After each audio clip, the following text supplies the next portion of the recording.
পূজারিণী রবীন্দ্রনাথ ঠাকুর। নৃপতি বিম্বিসার নমিয়া বুদ্ধে মাগিয়া লইল পাদ নখকণা তার।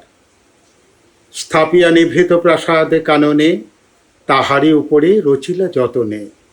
অতি অপরূপ শিলাময় স্তূপ শিল্প শোভার সার।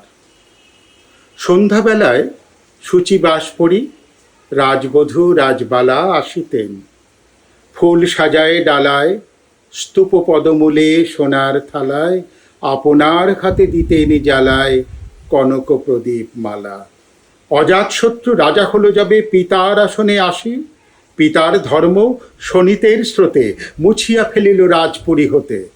সপিল যজ্ঞ অনল আলোতে বৌদ্ধ শাস্ত্র রাশি। কহিল ডাকিয়া অজাতশত্রু রাজপুর নারী সবে। বেদ ব্রাহ্মণ রাজা ছাড়া আর কিছু নাহি ভবে পূজা করিবার। এই কটি কথা যেন মনে সার, নহিলে বিপদ হবে। সেদিন শারদ দিবাবসান শ্রীমতী নামে সে দাসী।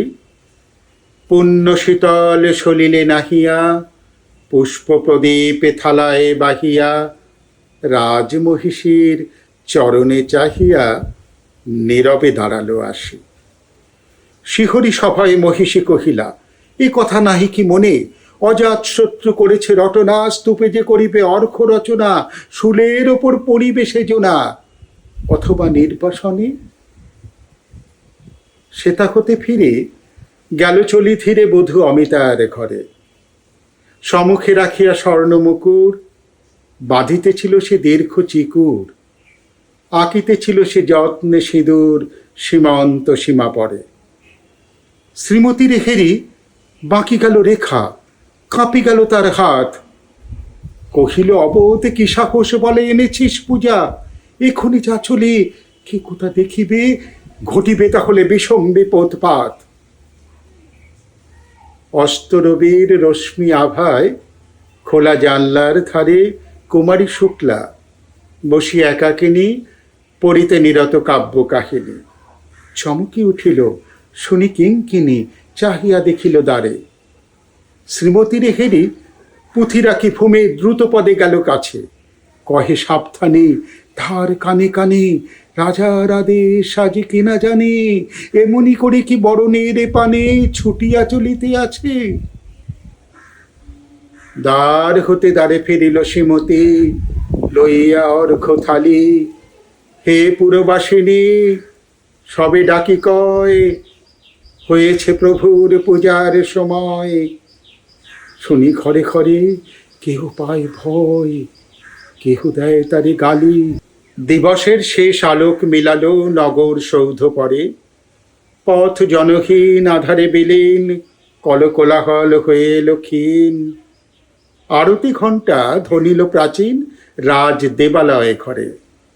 শারদ নিশির স্বচ্ছ তিমিরে তারা অগণ্য জলে। সিংহ দুয়ারে বাজিল বিষান, বন্দিরা ধরে সন্ধ্যার তান। মন্ত্রণা সভা হলো সমাধান, দাড়ি ফুকারিয়া বলে। এমন সময় হেরিলা চমকি প্রাসাদে প্রহরী যত। রাজার বিজন কানন মাঝারে জ্বলিতেছে কেন যেন সারে সারে প্রদীপ মালার মতো। মুক্তকে পানে পুরো রক্ষক তখনই ছুটিয়া আসি।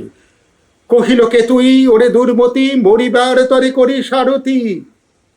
মধুর কণ্ঠে শুনিল, শ্রীমতী আমি বুদ্ধের দাসী।